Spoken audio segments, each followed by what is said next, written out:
Hey everybody, this is Hammer Rugby coming back at you for Week 10 in MLR action, and I'm Rob Hammerschmidt. This week, I'm going to recap the 4 matches, an exciting weekend in rugby, and I'm going to talk about the issue that seemed to resonate throughout the weekend, and that was control. So I'm going to come back with that later on in the episode. Before I do that, I want to take a moment, and I'm going to dedicate this week's episode to a mate of mine, Pat O'Connell. OC was a friend of rugby, a founding member of the Chicago Blaze Rugby Club. A very good mate of mine. And the inventor of the prop wing position before Dane Coles ever came close. OC lost his battle with cancer this weekend. His spirit is light, his love for life, his love for rugby, his love for kids as a teacher, a mentor, and a coach will forever be lost. Rest in peace, my brother. We love you. Godspeed, OC. This week in Week 10 of MLR action, we were treated to an exciting slate of matches. Matches that kept most of us on the edge of our seats. On Friday night, Rooney went down to San Antonio to play Austin. Rooney put up the 5th of 5 straight string of victories. In spite of Austin's record, like in the NOLA match, they made Rooney look beatable, which is impressive to do because Rooney is really playing well right now. The match was 0-0 through the first 20. Austin was actually leading at 52 minutes into the match. It wasn't until the 70th minute that Rooney went ahead 12-11. They added a try in the last 5 minutes to go up and win the match 19-11. Tough match by Austin, a hard way to lose, but hats off to Rooney. And in the Saturday matinee match, Toronto traveled down to Utah to play what will be its final road match this season. That's right. They're going to have 8 home matches in a row to finish out the season. They traveled down there and played a really tight match through 45 minutes of play. It was a 26-19 lead by Toronto at half, with only 7 points difference, right into the 5th minute of the second half. But in the 50th minute, the floodgates opened for the Arrows. They put up 64 points in this match. They definitely got their bonus point this week. In spite of that, Utah got a bonus point as well. They scored some tries late, but it was really never in contest after that 56 minute. So Toronto gets another win, and they look like they're in good position moving into the second half with 8 home matches to go. NOLA versus Glendale was a back-and-forth affair with 5 lead changes during the course of the match. As a NOLA fan, I was completely on the edge of my seat. They had me sweating bullets throughout the match, but it was a great match to watch. If you don't catch it, check out 9news.com. You have to do a little bit of hunting, but you can find it on the 9 News website. NOLA was down by 10 with 10 minutes left in the match, but they put up 2 tries and a conversion to take the lead by 2. Errors and penalties led to a Glendale penalty kick, and that put the Raptors ahead with a 34-33 victory. And in the finale of the weekend, Seattle and Starfire Stadium playing host to San Diego Legion on Sunday night. San Diego's defense and the steady boot in the first half of Joe Peterson were absolutely impeccable.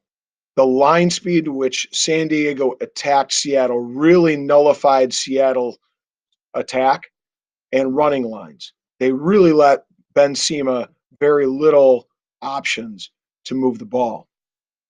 In spite of an early yellow and red card in the first half, the Legion controlled the tempo of the match, taking a 20-5 lead into the sheds. And then an opportunistic Nate Osberger helped spring a try to seal what became a 28-22 victory for the Legion, moving them up in the standings. The key word for this week is control. Teams that saw victory this week saw opportunities to control the matches in their own unique ways. I'm going to break down 3 of those ways in this part of the episode. 1, control the tempo of play. Glendale and Eagle scrum half Sean Davies was masterful at orchestrating fast but sustained periods of possession. This wore down the NOLA forwards and created gaps in the defense, while NOLA used a control of their own and almost won the game with tight, close, hard-running play with their forwards, who scored 4 tries to the backline's 1 try. This, for NOLA fans, is an unusual result. Most of the time, we're used to seeing the NOLA backline run rumshot over the opposition. Number 2, control the opposition attack with accurate kicks.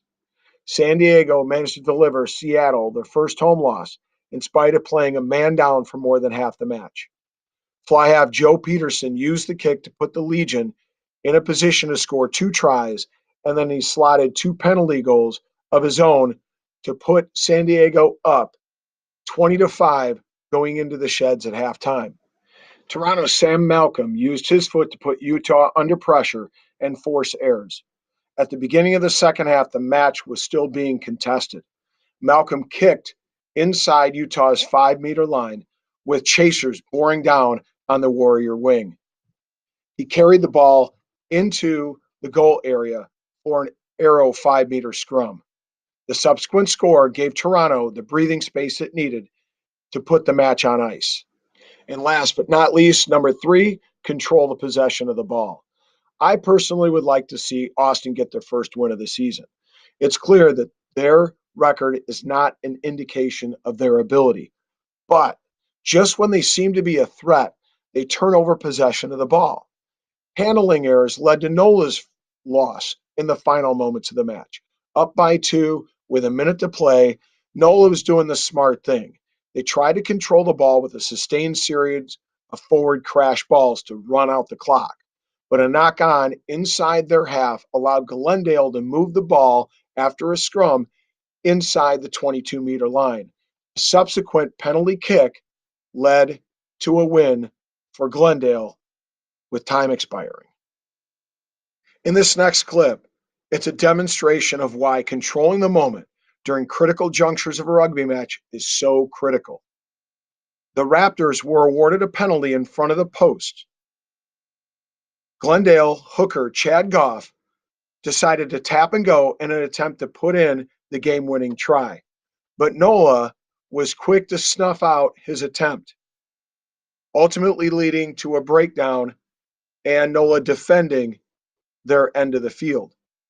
But poor discipline by NOLA led to a penalty try, and much to the chagrin of my boy Benji Haswell down there in NOLA, the Raptors put one through the post to ice the game 34-33. Well, that wraps up Week 10 in Major League Rugby action. Once again, I'd like to thank you for checking in with me. And again, click like, leave a comment, and subscribe. Let me know what you think. Also, check out the 1014 Rugby and BIS Rugby for more rugby coverage. And finally, one last shout out. OC, there is definitely a place in heaven for you, my brother. Take care and Godspeed.